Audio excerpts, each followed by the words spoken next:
Hello everyone, this is Anjali Gupta and welcome back to my channel. So आज का topic होगा हमारा इंटेलिजेंस यानी बुद्धि। ओके, क्या होगा? बुद्धि। अब जो ये बुद्धि होती है, इंटेलिजेंस के बारे में हम बहुत बड़ा टॉपिक है, क्योंकि इसमें बहुत सारी थ्योरीज हैं इस पे बेस्ड। ओके, जैसे कि बुद्धि का एक कारक सिद्धांत, बहुकारक सिद्धांत, ओके, द्विकारक सिद्धांत किसने दिया।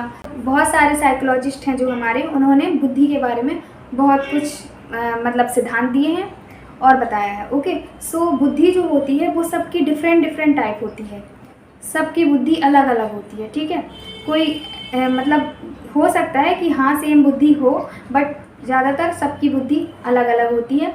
किसी के अंदर समझने की क्षमता होती है, तो किसी के अंदर उसको याद रखने की क्षमता होती है, तो किसी के अंदर कुछ चीज़ को अडॉप्ट करने की क्षमता होती है, उसकी कैपेसिटी बहुत तेज़ होती है। ओके, सो डिफरेंट टाइप की होती है। अब ये जो बुद्धि होती है ये डिफरेंट टाइप की कैसे होती है, क्यों होती है?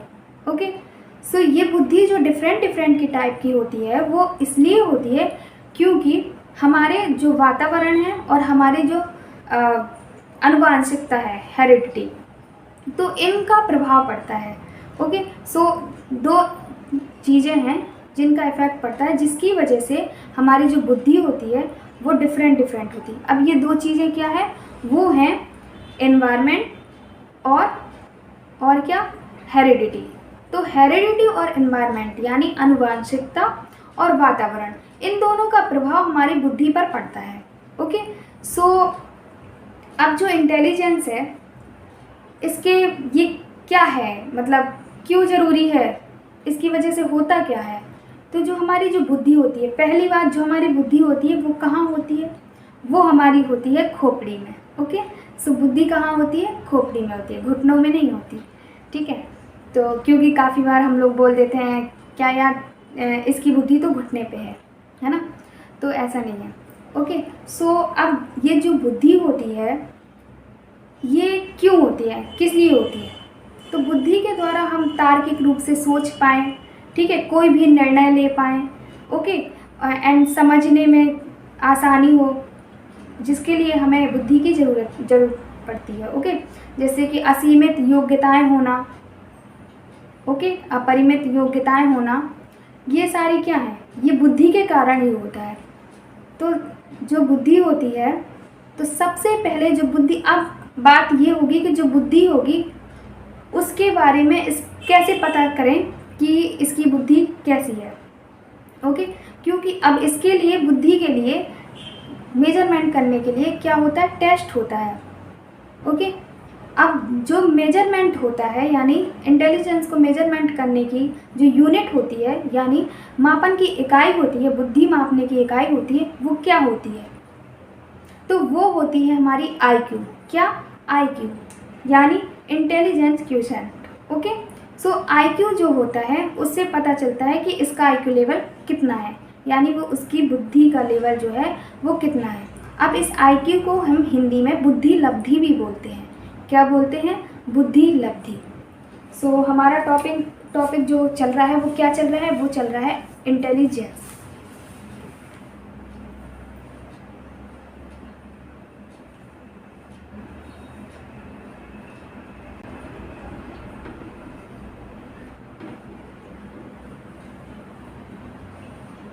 इंटेलिजेंस यानी बुद्धि।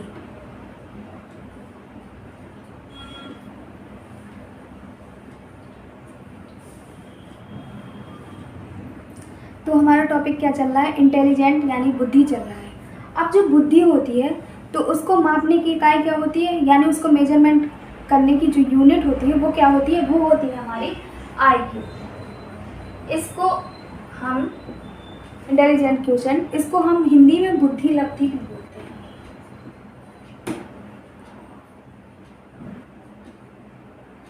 क्योंकि IQ तो बहुत ज़्यादा यूज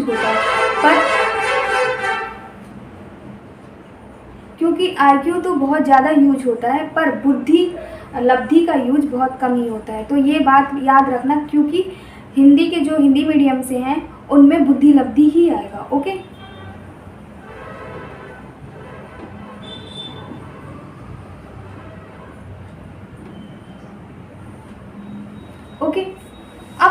बात करें कि जो हमारा इंटेलिजेंस है यानी इसका आईक्यू टेस्ट है, तो सबसे पहले किसने औपचारिक रूप से बताया आईक्यू टेस्ट के बारे में, यानी किसने बताया कि हम बुद्धि को माप सकते हैं, उसके लिए एक टेस्ट दिया 1908 में दिया। ओके, सो ये कब दिया? ये 1908 में दिया। ओके, सो किसने दिया? ये हमारे अल्फ्रेड बिनेट जो हैं और जो साइमन है, इन दोनों के द्वारा दिया गया है। ओके, सो इन दोनों ने सबसे पहले 1908 में ये बताया कि जो बुद्धि होती है इसको हम मेजर कर सकते हैं, यानी आईक्यू का टेस्ट दिया उन्होंने। ओके, औपचारिक रूप से ज्ञात करने के लिए, मापने के लिए उनने एक टेस्ट दिया। किसने? अल्फ्रेड बिनेट और साइमन ने। ओके, सो अब क्वेश्चन यहाँ पे ये बनेगा कि जो फादर ऑफ आईक्यू हैं, IQ test, father of IQ test कौन है? तो फादर ऑफ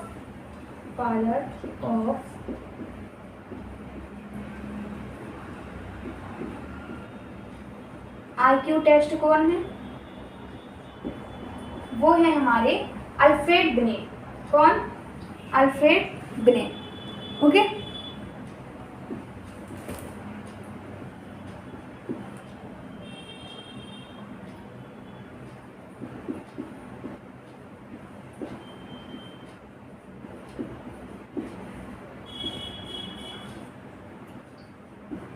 अल्फ्रेड बिनेट। तो इन्होंने क्या दिया? इन्होंने सबसे पहले आईक्यू टेस्ट दिया। ओके, आईक्यू टेस्ट के बारे में चर्चा की या बताया कि हम बुद्धि को माप सकते हैं। ओके, सो ये आईक्यू टेस्ट किसने दिया? अल्फ्रेड बिनेट और साइमन जो थे वो दोनों ने ही दिया, बट जो फादर ऑफ आईक्यू टेस्ट है वो हमारे अल्फ्रेड बिनेट है। Okay, Alfred beneath. अब नेक्स्ट होगा, अब क्या, उसके बाद क्या हुआ कि अब ये तो पता चल गया कि बुद्धि को माप सकते हैं। ओके, अब बुद्धि को औपचारिक रूप से ये पता चल गया कि माप सकते हैं, पर उसके लिए क्या करना होगा? उसका कॉन्सेप्ट दिया जब कब सन 1912 में। कौन आए? 1912 में हमारे स्टर्न आए। ओके, कौन? स्टर्न। तो 1912 में स्टर्न आए। उन्होंने क्या दिया? उन्होंने कॉन्सेप्ट दिया, आईक्यू टेस्ट का कॉन्सेप्ट दिया। तो ये एक क्वेश्चन बनेगा कि आईक्यू टेस्ट का कॉन्सेप्ट किसने दिया? ओके, तो किन्होंने दिया? तो कॉन्सेप्ट, ये बात याद रखिएगा,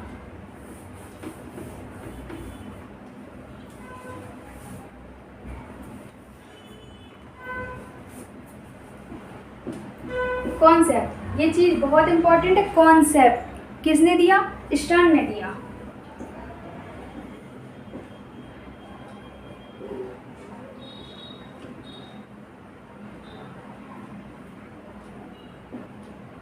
स्टर्न।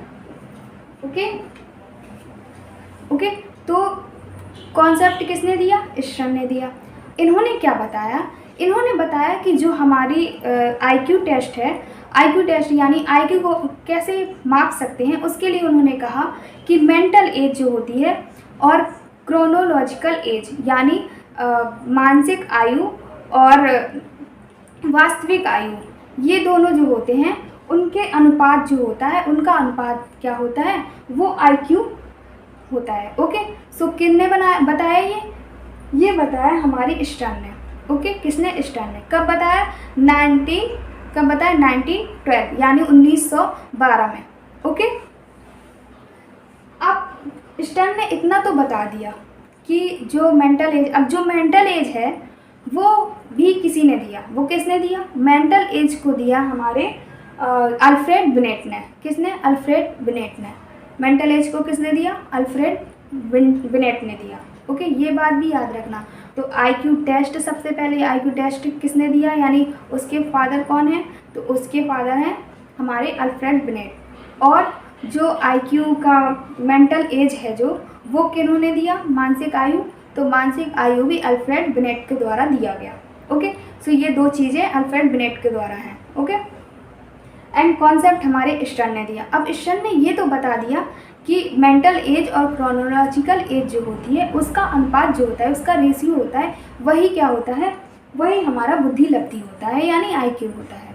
ओके, अब लेकिन उन्होंने कंप्लीट फॉर्मूला नहीं दिया। ये कंप्लीट फॉर्मूला नहीं था आईक्यू को निकालने का, तो उन्होंने कंप्लीट फॉर्मूला नहीं दिया। अब 1916 यानी 1916 में हमारे टर्मन आए जो कि अमेरिकन थे।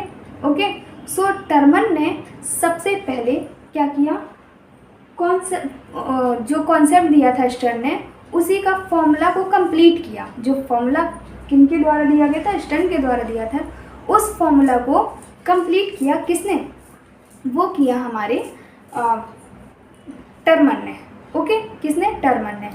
तो टर्मन ने, अब बहुत इम्पॉर्टेंट है क्योंकि ये पूछा जाएगा कि जो आईक्यू फॉर्मूला होता है वो कंप्लीट किसने दिया, वो दिया है हमारे टर्मन ने। ओके, जो कि अमेरिकन थे, ठीक है, साइकोलॉजिस्ट हमारे, तो उन्होंने दिया। अब उन्होंने क्या फॉर्मूला दिया, तो आईक्यू जो फॉर्मूला है वो कंप्लीट दिया हमारे अल्फ्रेड बिनेट ने। ओके, सो वो जो अल्फ्रेड बिनेट ने जो फॉर्मूला दिया था कंप्लीट फॉर्मूला, वो है क्या, तो वो है हमारा IQ equal MA upon CA into 100। Okay, जो स्टर्न ने दिया था वो क्या था, जो स्टर्न ने दिया था उसमें ये जो 100 है वो उसका प्रोडक्ट नहीं किया था उन्होंने। ओके, उन्होंने ओनली इनका जो रेशियो है वो बस बताया था। ओके, सो अब जो हमारा आईक्यू का जो फॉर्मूला है, कंप्लीट फॉर्मूला, वो है ये, जो किसने दिया है, जो दिया है हमारे अल्फ्रेड बिनेट ने। किसने, किसने दिया है, टर्मन ने। ओके, किसने, टर्मन ने। कब दिया, 1916 में दिया। ओके, कब, 1916 में। ठीक है, तो अब ये क्या है, ये हमारा मेंटल एज है। ओके, क्या मेंटल एज है, मानसिक आयु। ओके, और ये हमारा क्रोनोलॉजिकल एज है। ठीक है,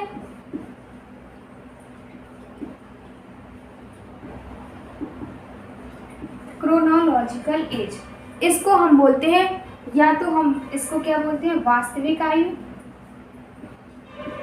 इसको हम बोलते हैं वास्तविक आयु, इसको हम बोलते हैं वास्तविक आयु, या कालानुक्रमिक आयु, कालानुक्रमिक आयु। ओके, अब ये जो फॉर्मूला है, अब ये कैसे यूज करें फॉर्मूले का, तो इस फॉर्मूले का यूज, इससे बहुत क्वेश्चन भी पूछे जाते हैं और डिफरेंट टाइप से क्वेश्चन पूछे जाते हैं। कैसे, जैसे पूछा जाएगा कि एक बच्चे की मानसिक आयु है वो कितनी है, वो है हमारी 12 वर्ष। ओके, तो आप बताइए, और आईक्यू लेवल दे दिया जाएगा, या फिर आईक्यू लेवल नहीं दिया जाएगा, बोला जाएगा कि उसकी क्रोनोलॉजिकल आयु जो है वो कितनी है, 10 ईयर है। ओके, सो आप आईक्यू बताओ कि उसका आईक्यू जो है वो कितना है। सो वो होगा हमारा, जैसे कि मेंटल आयु हमारी 12 है, तो 12 अपॉन 10 इंटू 100, ये तो कितना हो गया हमारा 120। ओके, तो 120 है, तो ये हमारा जो आईक्यू उसका आया वो 120 आया। ओके, एंड जो ये एवरेज से जो कि ऊपर होता है, एवरेज हमारा कितना होता है, ये हमारा एवरेज जो होता है वो 120 से 110 या 109 यानी 109 होता है समथिंग। ठीक है, तो ये हमारा किससे ऊपर आया, ये हमारा एवरेज से थोड़ा ऊपर आया। ओके, तो एवरेज से जो ऊपर आता है उसे कौन सा बोलते हैं, उसे, वो हमारा किस में आएगा, वो हमारा आएगा सुपीरियर में आ जाएगा। ओके, 120 किस में आ जाएगा, सुपीरियर में आ जाएगा, सुपीरियर में। ओके, अब क्वेश्चन ऐसे भी पूछा जा सकता है कि जैसे उसने दे दिया कि किसी बच्चे का जो कि आईक्यू है वो है 120, और वह बच्चा कौन सी क्लास में पढ़ता है, वह बच्चा हमारा जो कि 3rd ईयर यानी 3rd क्लास किस में पढ़ता है? 3rd क्लास में पढ़ता है। तो क्या होगा उसका जो मेंटल आयु होगी, सॉरी क्रॉनिकल आयु होगी, वो क्या होगी? तो कैसे निकालेंगे? तो अब उसके लिए आपको क्या करना पड़ेगा, उसके लिए मैं यहाँ बता रही हूँ। एक बच्चा लगभग, आपको पता होगा कि जब वो बच्चा 10 साल का होता है, कितना 10 ईयर का, तब वो कौन सी कक्षा में होगा? वो 5th कक्षा में हो सकता है, 5th क्लास में। ओके, कौन सी क्लास में? 5th क्लास में। जब बच्चा 10 ईयर का होगा तो 5th क्लास में। अब हमारा क्या दिया है कि 3rd जो बच्चा है वो कौन सी क्लास में है? 7th क्लास है, मान लो। कौन सी क्लास में? 7th क्लास में। तो जैसे अब 10 ईयर तो 11 ईयर में बच्चा कितने ईयर का होगा? वो हो जाएगा कौन सी क्लास में? 6th में। अगर 12 ईयर का बच्चा होगा तो वो कौन सी क्लास में होगा? 7th क्लास में होगा। ओके, तो अब हम क्या करेंगे, जो IQ होगा वो निकालेंगे। तो हमने क्या देखा कि क्वेश्चन में हमारा दिया है कि बच्चा जो है वो कौन सी क्लास में है? बच्चा जो है वो 7th क्लास में है। ओके, और उसका IQ क्या है? 120 है। तो उसकी क्रोनोलॉजिकल एज जो होगी वो क्या होगी? तो हमारा CA निकालना है। तो कैसे निकालेंगे? तो हमारा ये IQ जो होगा और मेंटल एज और क्रोनोलॉजिकल एज। ओके, तो MA अपॉन CA और इंटू 100। अब हमारा IQ दिया है 120, IQ की जगह 120 रखेंगे। मेंटल एज हमारा क्या है? वो हमारी इससे निकली कि 7th क्लास का, अगर 7th क्लास में अगर बच्चा पढ़ता है तो वो कौन सी ईयर का होगा? 12 ईयर का होगा। तो 12, तो मेंटल एज जो होगा वो 12 होगा। और जो वास्तविक आयु है वो निकालनी है, यानी ये CA निकालना है और इंटू 100 किया। तो अब ये क्या होगा? 0 से 0 कट हो गया, 12 से 12 कट हो गया, बचा क्या? CA 10। यानी बच्चा कितने साल का होगा? उसकी वास्तविक आयु क्या होगी? उसकी वास्तविक आयु 10 साल होगी। यानी बच्चा जो होगा वो 10 साल का होगा। तो ये हम कैसे, ये क्या निकालते हैं? ये हम ऐसे IQ निकालते हैं। ओके, तो कैसे IQ निकालते हैं? ऐसे निकालते हैं। अब इससे आपको बहुत सी चीज़ें, कभी मेंटल एज वास्तविक आयु दे देगा, कभी आपको वास्तविक आयु दे देगा और आपसे पूछेगा कि मेंटल एज क्या है, और कभी वो आपको क्या करेगा? IQ दे देगा, तो कभी वास्तविक आयु दे देगा, दोनों को दे देगा और मेंटल एज पूछेगा। कभी मेंटल एज और CA दोनों दे देगा तो IQ पूछेगा। ओके, तो ये एक एक को गायब करके कुछ भी पूछ सकते हैं। ओके, तो कभी ये भी बस बोल सकता है कि बच्चा इतने साल का है, ओके, और इतनी क्लास में पढ़ता है और इतने साल का है। क्या बोलेगा? क्वेश्चन ध्यान से सुनिएगा। उसने बोला कि बच्चा जो है वो 10 साल का एक बच्चा है,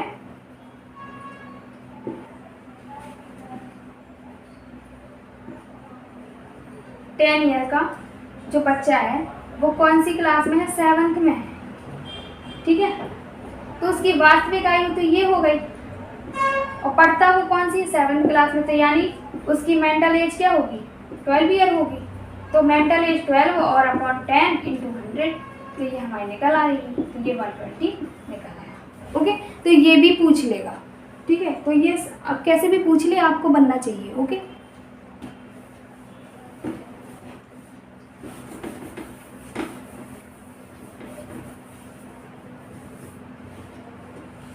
अब बात करते हैं हम, एक बार रिवाइज कर लीजिए। ओके, आप एक बार रिवाइज कर लीजिए क्वेश्चन। सबसे पहले IQ टेस्ट के बारे में किसने बोला? किसने ये मुद्दा रखा? इसके बारे में IQ टेस्ट को सबसे पहले औपचारिक रूप से किसने बताया? तो ये हमारे अल्फ्रेड बिनेट और साइमन। फिर नेक्स्ट होगा कि जो IQ का कॉन्सेप्ट है वो दिया, जो कि कब? ये तो दिया था 1908 यानी 1908 में, और ये हमारा 1912 में। कॉन्सेप्ट किसने दिया? ये दिया हमारा स्टर्न ने। उसके बाद आएगा कि हमारा जो IQ है उसका कंप्लीट फॉर्मूला किसने दिया? कंप्लीट फॉर्मूला तो वो दिया हमारे टर्मन ने। कब दिया? टर्मन ने दिया। कब दिया? ये 1916 में दिया। कब? 1916। ओके, इसके बाद आएगा कि फादर ऑफ IQ टेस्ट कौन है? तो वो होंगे हमारे अल्फ्रेड। ओके, तो ये सारी चीज़ें थी जिनके बारे में आपको जानना था। ठीक है, अब हम बात करेंगे कि जो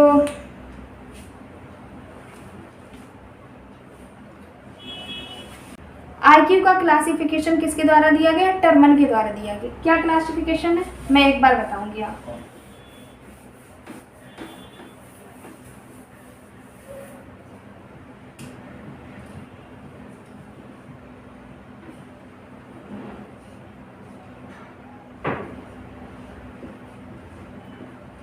above 140,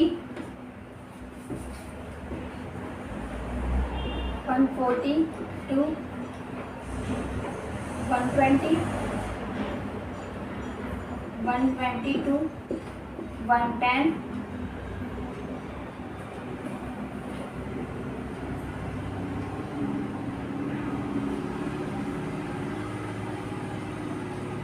90 to 110। इसको उल्टा लिख लीजिए, 110 से 120, 120 से 140। ओके, 10 इसको हम कहीं 109 भी दिया रहेगा, ठीक है। एंड फिर है हमारा 92, 82, 90,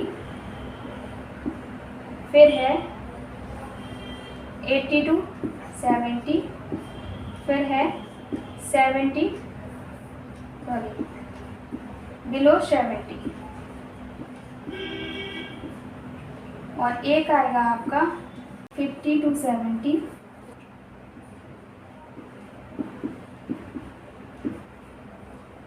और 25 से 50। उसके बाद आएगा बिलो 25। तो ये क्लासिफिकेशन है। ओके, तो अभी जो 140 जो है, तो जो 140 से ऊपर के बच्चे होंगे उन्हें कैसा, गिफ्टेड यानी जीनियस बोला जाएगा। कैसा बोला जाएगा उन्हें, जीनियस बोला जाएगा। ओके, एंड 120 से जो 40 होंगे वो हमारे कैसे होंगे, वो हमारे होंगे वेरी सुपीरियर,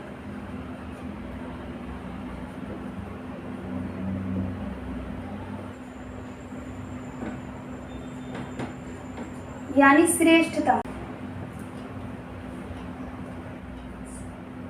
या सर्वाधिक श्रेष्ठ। ओके, उसके बाद जो 110 से 120 वाला कॉन्सेप्ट होगा उसमें आएंगे श्रेष्ठ यानी सुपीरियर।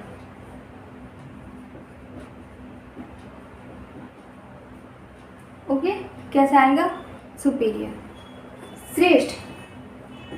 एंड उसके बाद जो होगा इसमें आएंगे हमारे एवरेज यानी औसत। ओके, अब 80 से 19 में हमारे जो आएंगे बिलो एवरेज होगा, औसत से कम।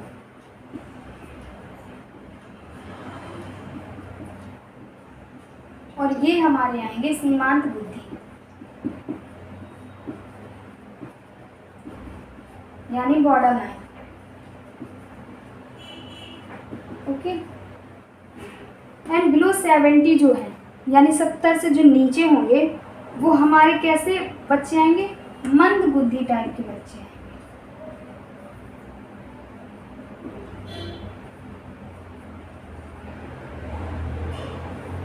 कैसे बच्चे आएंगे, मंद बुद्धि आएंगे। अब नेक्स्ट जो हमारा है, जो ये 15 से 17 है, वो हमारे आएंगे कैसे, जिन्हें कि एजुकेट किया जा सकता है, शिक्षा दी जा सकती है। ठीक है, ओके, नॉर्मल इनको शिक्षा दी जा सकती है, यानी वो सिर्फ अब वो इंटेलिजेंट हैं या नहीं है पर उन्हें शिक्षा दी जा सकती है। ओके, ताकि थोड़ी बहुत नॉलेज आ सकता है उन्हें। बट जो उसके बाद जो जो 25 से 50 के बीच में जो होते हैं वो होते हैं जिन्हें अलग से ट्रेन किया जा सकता है, जैसे कि ये होते हैं ट्रेंड चिल्ड्रन। अब यानी कैसे बच्चे जिन्हें क्या हो प्रशिक्षण दिया जा सके, अलग से उनको क्लास देना, अलग से उनको उन पे ज़्यादा ध्यान देना, पढ़ाना, तो ऐसे बच्चों में आ जाएंगे ये। ओके, अब नेक्स्ट होगा हमारा बिलो 25। तो 25 से जो नीचे के बच्चे होंगे वो आश्रित बालक होंगे। कैसे? आश्रित, यानी वो डिपेंडेंट होंगे। ओके, सो वो कैसे होंगे? डिपेंड होंगे। अब देखो ये हमारा जो क्लासिफिकेशन है कि किसने दिया? पहली बात तो ये टर्मन ने दिया। किसने? टर्मन ने। टर्मन ने बताया कि जो 140 से अबव होते हैं, स्टूडेंट होते हैं, जो बच्चे कैसे होते हैं 140 से ऊपर जिनका IQ लेवल होता है, तो वो बच्चे बहुत ही इंटेलिजेंट यानी कि बहुत प्रतिभाशाली बोले या फिर गिफ्टेड चिल्ड्रन होते हैं। ओके, और उसके बाद आएगा नंबर इनका 140 से 120 समथिंग, यानी 120 से 140 के बीच में जो बच्चे होंगे तो वो होंगे अति श्रेष्ठ बच्चे, यानी अधिकतम श्रेष्ठ बच्चे होंगे, यानी सुपीरियर, वेरी सुपीरियर स्टूडेंट, यानी उन्हें हम क्रिएटिविटी वाले छात्र बोल सकते हैं, यानी जिनके पास एक क्वेश्चन को सॉल्व करने के कई आंसर होंगे, कई तरीके होंगे। तो ऐसे बच्चे किस में आएंगे? ये हमारे आएंगे 120 से 140 के बीच में। ओके, अब नेक्स्ट होगा 110 से 120। तो इसमें सुपीरियर बच्चे आएंगे जो कि इंटेलिजेंट होंगे। ओके, तो एवरेज से ऊपर, थोड़ा ऊपर। ओके, तो वो होंगे हमारे 110 से 120 के बीच में। अब बात आया कि 90 से 109 या 90 से 110 भी बहुत ज़्यादा पूछा जाता है कि 90 से 109 जो होता है वो IQ लेवल कैसे बच्चों का होता है? तो वो होता है एवरेज स्टूडेंट का। ओके, तो कैसे छात्रों का होता है? एवरेज, जो कि औसत होता है, नॉर्मल। ठीक है, अब 80 से 90 के बीच में कौन से रहेंगे? 80 से 90 के बीच में हमारे रहेंगे औसत से कम, यानी एवरेज से जो कम रहेंगे, थोड़ा एवरेज जो है तो उनसे कम रहेगा। ठीक है, उनका IQ लेवल। उसके बाद आ जाएंगे 80 से 70 के बीच में, यानी 18 से 17 जो होंगे, 80 से 70 के बीच में आएंगे हमारे सीमांत बुद्धि वाले लोग, बॉर्डर लाइन वाले, यानी कि बहुत ही इंटेलिजेंट का IQ लेवल मान लो कि वो बॉर्डर में है, अगर उससे थोड़ा कम होता तो बस कोई काम का नहीं रहता, यानी नॉर्मल बच्चे की तरह नहीं होता उनका, बहुत ही ज़्यादा वीक स्टूडेंट पे आ जाता। ओके, और उसके बाद आएगा हमारा बिलो 70, यानी 70 से कम। तो 70 से कम जो होंगे बच्चे जैसे, तो वो मंद बुद्धि कहलाएंगे। उनका पूरा यही है कि 70 से अगर नीचे तो वो मंद बुद्धि होंगे, यानी वो बहुत ही ज़्यादा वीक होंगे। ठीक है, तो 15 से 70 के बीच जो होंगे, उनमें से 50 के 70 के बीच में जो होंगे उनको एजुकेट किया जा सकता है, उन्हें शिक्षा दी जा सकती है। ओके, एंड उसके बाद हमारे आएंगे 25 से 50 के बीच। ऐसे बच्चों को ट्रेन किया जाता है अलग से, उन्हें अलग से किसी चीज़ का प्रशिक्षण देना, अलग से सिखाना, उन पे ज़्यादा ध्यान देना, तो ये हो जाएंगे 25 से 50। अब जो बच्चे 25 से नीचे हैं वो आश्रित बालक होंगे, यानी वो किसी न किसी पे डिपेंड होंगे, वो उनके पास IQ है ही नहीं, वो अपना दिमाग तो चला ही नहीं सकते, यानी उनके हर काम के लिए वो दूसरों पे, एक टाइप होता ना कि जिनका माइंड काम नहीं करता वैसे टाइप, तो वो क्या हो जाते हैं, वो इसी में आ जाएंगे कि बिल्कुल उनका कोई ना, वो किसी चीज़ में निर्णय ले सकते, उन्हें क्या करना है क्या नहीं करना, ना सोचना, कुछ नहीं कर सकते। उन्हें क्या करना पड़ेगा, हमें खुद कहना पड़ेगा कि लो ये काम कर लो, ये ऐसा कर लो, तो वो क्या है एकदम डिपेंड रहेंगे किसी पे। ओके, तो वो डिपेंडेंट होंगे, यानी कि आश्रित बालक होंगे। समझ में आया? तो ये क्लासिफिकेशन है जो कि बहुत ज़्यादा पूछा जाता है, बहुत ज़्यादा। सबसे ज़्यादा तो पूछा जाता है गिफ्टेड चाइल्ड, जो कि मतलब गिफ्टेड जीनियस होते हैं बच्चे, एवरेज का भी पूछा जाता है, और सीमांत बुद्धि भी बहुत ज़्यादा पूछा जाता है, और आपका ये मंद बुद्धि भी पूछा जाता है, और आश्रित बालक पूछा जाता है। तो हमारे जो कौन कौन से इम्पोर्टेंट होंगे, वो 140 यानी गिफ्टेड वाला होगा, और इसके बाद हमारा एवरेज वाला होगा, एवरेज के बाद हमारा होगा सीमांत बुद्धि भी होगा, उसके बाद मंद बुद्धि भी होगा, मंद बुद्धि के बाद हमारा आश्रित बालक होगा। ये 5 जो है बहुत इम्पॉर्टेंट है, जो कि ज़्यादातर पूछे जाते हैं क्वेश्चन इनसे। ओके, अब बात करेंगे हम कि इंटेलिजेंस में बहुत सारी थ्योरी दी है। जैसे जो हमारे हार्वर्ड गार्डनर हैं उनने थ्योरी दी है, ठीक है। तो उन्होंने इंटेलिजेंस के बहुत सारे आयाम दिए हैं, ठीक है। तो सबकी स्पीयरमैन है, उन्होंने अपना क्या 2 फैक्टर वाला थ्योरी दी है, ठीक है, द्विकारक सिद्धांत। तो सबके अलग अलग हैं, तो वो सारे हम पढ़ेंगे। लेकिन अभी एक बार आप देख लीजिए कि कौन कौन से बुद्धि पे होते हैं, क्योंकि कभी कभी क्वेश्चन डिटेल में ना आके ऐसे भी आ जाता है कि जो ये सिद्धांत है बुद्धि का सिद्धांत होता है कि नहीं।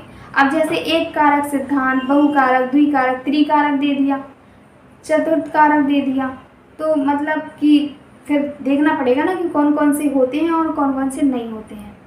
तो ये हमें जानना बहुत ही इम्पोर्टेंट है उसके बारे में। अब जिसकी जो साइकोलॉजिस्ट की ज़्यादा आती है थ्योरी, उसको हम डिटेल से पढ़ेंगे। ओके, जैसे हार्वर्ड गार्डनर हो गया, स्पीयरमैन हो गया, इन लोग की थ्योरी है बहुत ज़्यादा आती है, ठीक है। तो वो थॉर्नडाइक का हो गया, तो ये सारे हम पढ़ेंगे। अब एक फैक्ट और, जो हमारी इंटेलिजेंस होती है, तो जो हमारी मेमोरी होती है, क्या वही इंटेलिजेंट होती है? उसी को इंटेलिजेंस बोलते हैं? नहीं। हाँ, जो मेमोरी होती है वो इंटेलिजेंस पे क्या होती है, उसके अंदर आती है, ठीक है।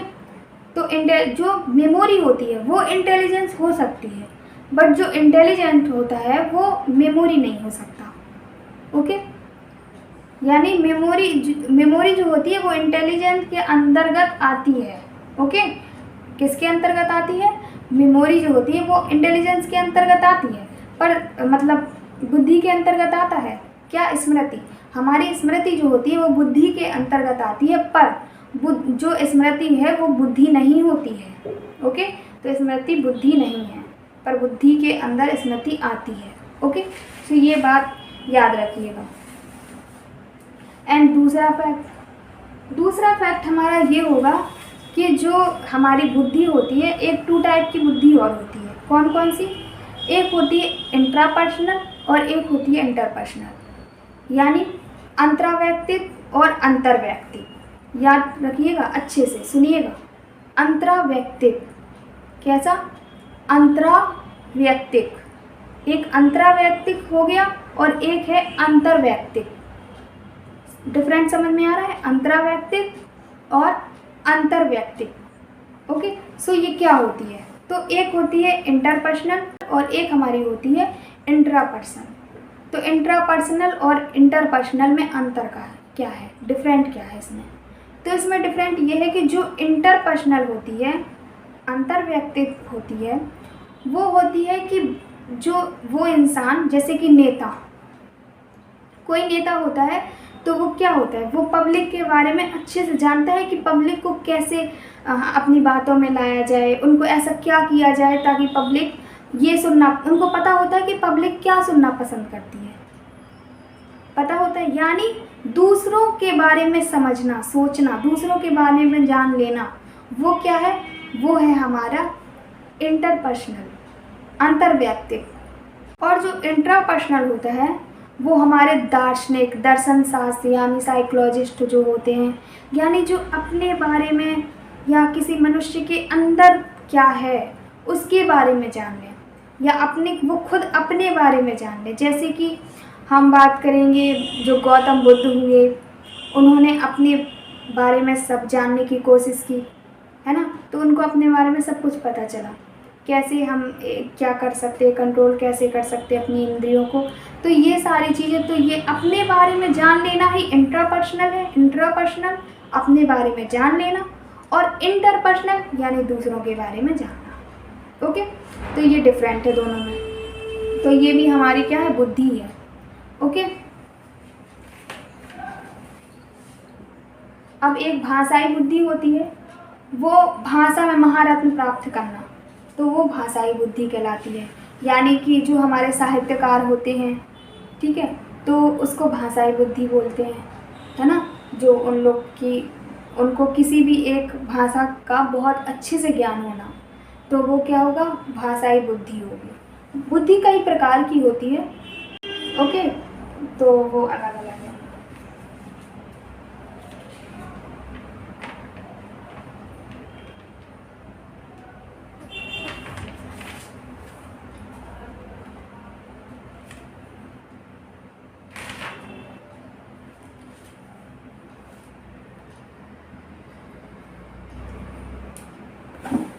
अब हम पढ़ेंगे थ्योरी ऑफ इंटेलिजेंस, यानी जो बुद्धि के सिद्धांत हैं वो क्या हैं, ओके।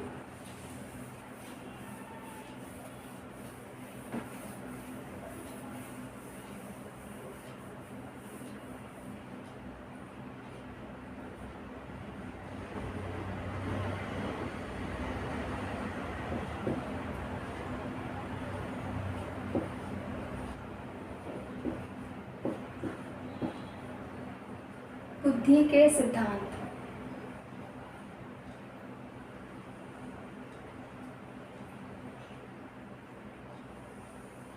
तो कौन कौन से हैं, तो हम ये जानेंगे।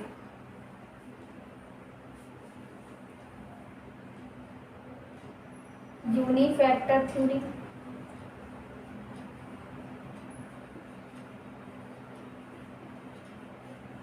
इसको हम बोलेंगे बुद्धि का एक कारक सिद्धांत, ओके। क्या, बुद्धि का एक कारक सिद्धांत। एंड दूसरा हमारा होगा two factor theory,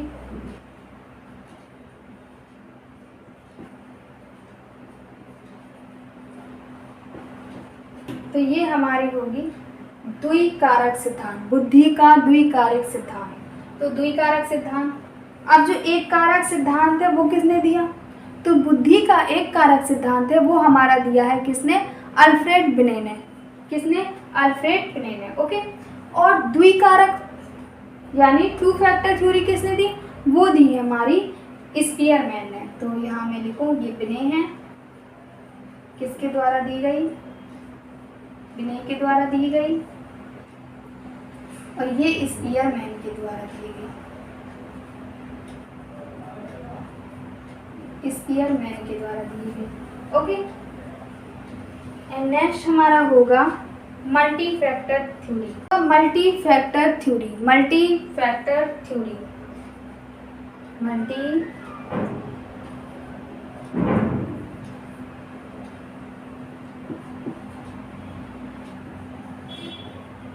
factor theory, तो ये किसने दी, इसको बोलेंगे हम बहुकारक सिद्धांत।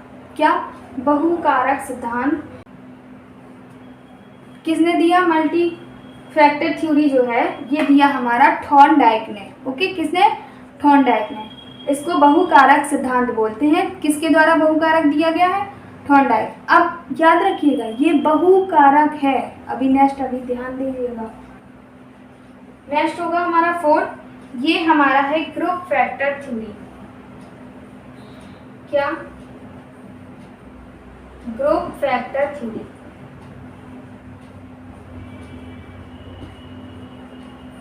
समूह कारक सिद्धांत।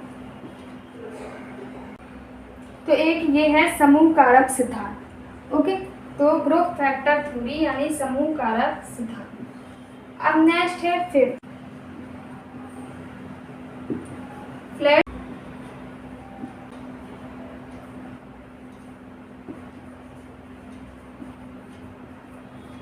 Flood crystal theory, flood crystal theory, 3D theory.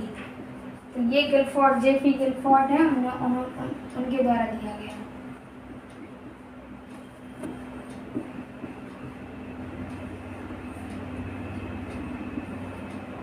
JP Guilford के द्वारा दिया गया, okay.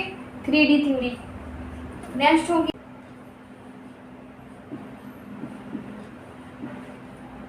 Multiple intelligence theory, Harvard Garner की बहुबुद्धि सिद्धांत, अब याद रखिएगा, ये तो था बहुकारक सिद्धांत। जो हमारा ये थॉर्नडाइक ने दिया था वो था बहुकारक सिद्धांत, और जो हमारा हार्वर्ड गार्नर ने दिया है, हार्वर्ड गार्नर, उन्होंने क्या दिया है, उन्होंने बहुबुद्धि सिद्धांत दिया है। बहुबुद्धि, बहुकारक, बहुबुद्धि। याद रखिएगा, इसमें बहुत ज़्यादा कन्फ्यूजन क्रिएट होता है। ओके, सो बहुबुद्धि और बहुकारक सिद्धांत, ओके, डिफरेंट है दोनों। एक जो बहुकारक है वो किसने दिया, थॉर्नडाइक ने दिया, और जो बहुबुद्धि सिद्धांत दिया है वो किसने दिया है, हार्वर्ड गार्नर ने दिया है। किसने, हार्वर्ड गार्नर ने दिया है। अब नेक्स्ट है हमारा कॉग्निटिव इंटेलिजेंस थ्योरी।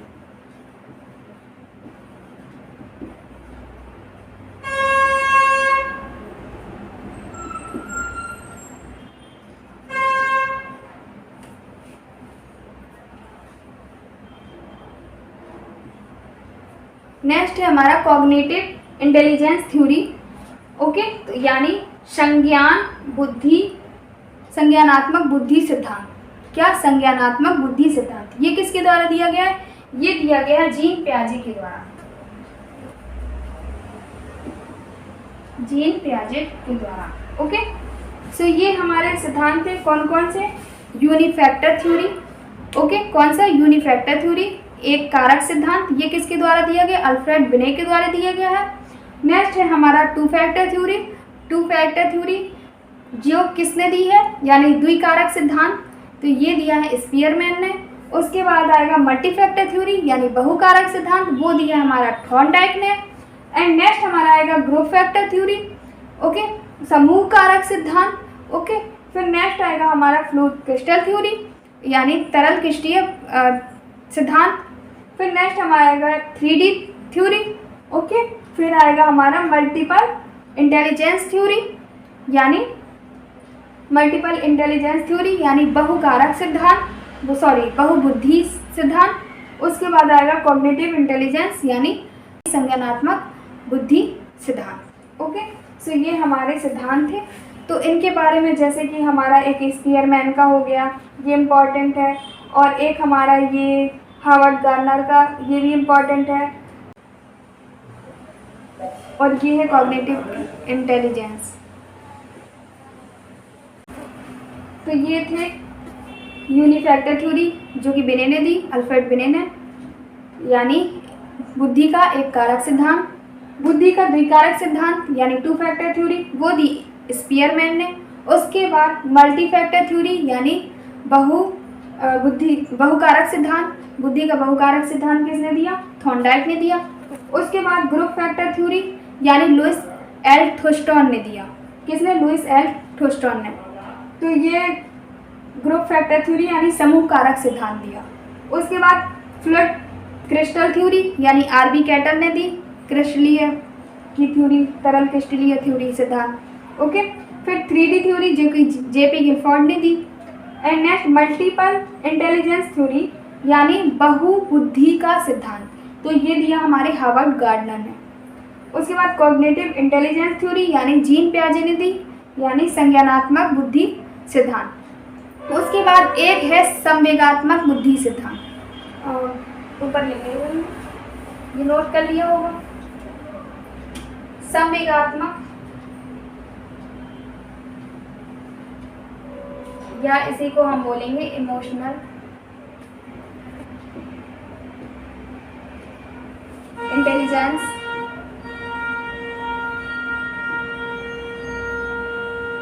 थ्योरी। संवेगात्मक बुद्धि का सिद्धांत जो है ये किसने दिया, ये हमारे गोलमैन ने दिया, डेनियल गोलमैन जो हैं उन्होंने दिया। एंड नेक्स्ट एक और है हमारा बुद्धि का निष्पादन बुद्धि परीक्षण। क्या, निष्पादन बुद्धि परीक्षण।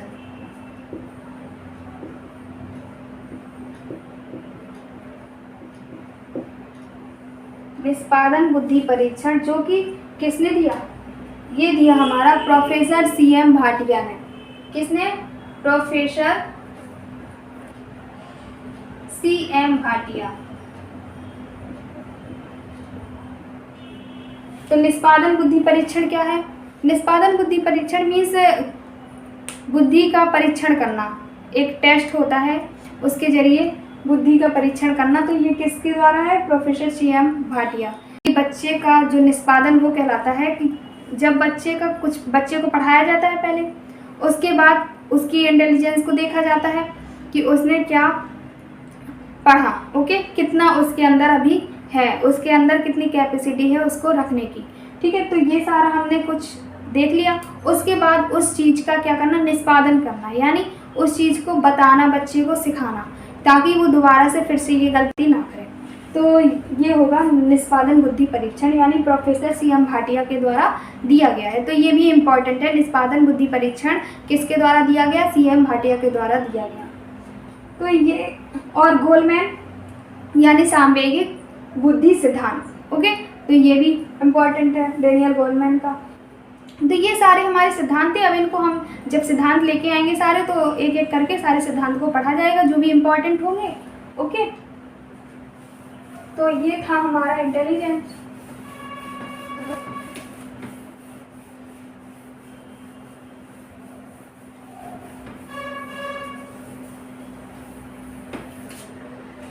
तो ये था हमारा इंटेलिजेंस। जाते जाते एक क्वेश्चन और, मेंटल एज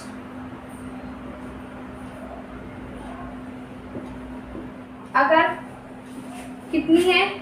12 ईयर है, या मान लो 13 ईयर है, या 14 ईयर है, और CA कितना है हमारा?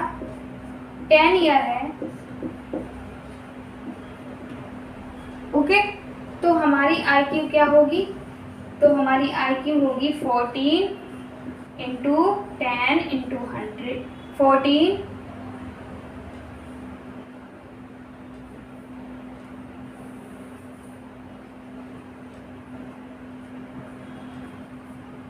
तो हमारा IQ क्या होगा? IQ होगा हमारा मेंटल एज अपॉन क्या? क्रोनोलॉजिकल एज, ठीक है। तो 14 अपॉन 10 इंटू 100, 10 ये कट गया तो कितना आया? 140। अब आप बताइए कि जो 140 IQ जो है वो कैसा बच्चा होगा, वो जिसकी 140 IQ होगा? तो वो बच्चा होगा क्रिएटिविटी यानी रचनात्मक वाला, ठीक है। रचनात्मक वाला भी बोल सकते हैं, और क्या बोल सकते हैं? वेरी सुपीरियर, श्रेष्ठतम। एक श्रेष्ठ होता है, एक श्रेष्ठतम होता है, तो ये श्रेष्ठतम होगा। तो श्रेष्ठ कौन होते हैं? जो कि 110 से 120 के बीच में होते हैं, ठीक है। तो ये होंगे श्रेष्ठ। तो ये था बुद्धि, आपको बहुत अच्छे से समझ में आया होगा। बुद्धि के जो सिद्धांत है वो समझ में आए होंगे। बुद्धि किसने दिया, बुद्धि का कॉन्सेप्ट किसने दिया, ओके, फॉर्मूला किसने दिया, कंप्लीट फॉर्मूला किसने दिया, तो ये सारे कुछ समझ में आए होंगे। मेंटल एज किसने बताया था? मेंटल एज के बारे में हमारा अल्फ्रेड बिनेट ने बताया था, ओके, तो ये भी समझ में आ गया होगा। तो ये सारे, और सबसे इम्पॉर्टेंट कि जो बुद्धि होती है वो डिफरेंट टाइप की होती है सब में। तो वो क्यों होती है, किसके कारण होती है? तो वो होता है हमारा हेरिडिटी और एनवायरनमेंट के इफेक्ट से, ओके। सो हमारे ऊपर हेरिडिटी और एनवायरनमेंट का जो इफेक्ट पड़ता है उसके अकॉर्डिंग होता है, ठीक है। जैसे कोई बच्चा है इंटेलिजेंस, बहुत इंटेलिजेंट है, बट उसे क्या नहीं मिला, एनवायरनमेंट नहीं मिला, तो कैसा हो जाएगा? वो वीक हो जाएगा, ठीक है। क्योंकि कहते हैं ना कि बुद्धि का जितना ज़्यादा यूज किया जाए बुद्धि उतनी ही बढ़ती है।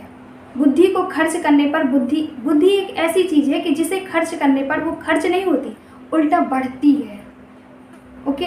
ये बहुत अच्छी बात है कि जो बुद्धि हमारे पास एक ऐसी चीज़ होती है कि जिसको खर्च करने पर वो उतना बढ़ता है, ना कि घटता है। समझ में आया? तो आप अगर जैसे कि आप कोई वैसे मेंटल वाले काम करते हैं जिसमें दिमाग बहुत लगाना पड़े, तो आपका दिमाग दिन पे दिन बढ़ता जाएगा। पर अगर दिमाग लगाना आप कम कर देंगे, बंद कर देंगे, तो एक टाइम पे क्या हो जाएगा कि दिमाग आपके पास बहुत कम हो जाएगा, यानी आप नहीं लगा पाएंगे, नहीं सोच पाएंगे, सोचने की शक्ति ख़त्म हो जाएगी। ओके, तो हमारी बुद्धि का यूज करते रहना चाहिए। ओके, सो बस पढ़ते रहिए, मुस्कुराते रहिए। ओके, सो ये था हमारा टॉपिक, आपको बहुत अच्छे से समझ में आया होगा। अगर समझ में आया है तो प्लीज़ वीडियो को लाइक करें, शेयर करें, और अगर आप चैनल में नए हैं तो प्लीज़ सब्सक्राइब करें। Thank you.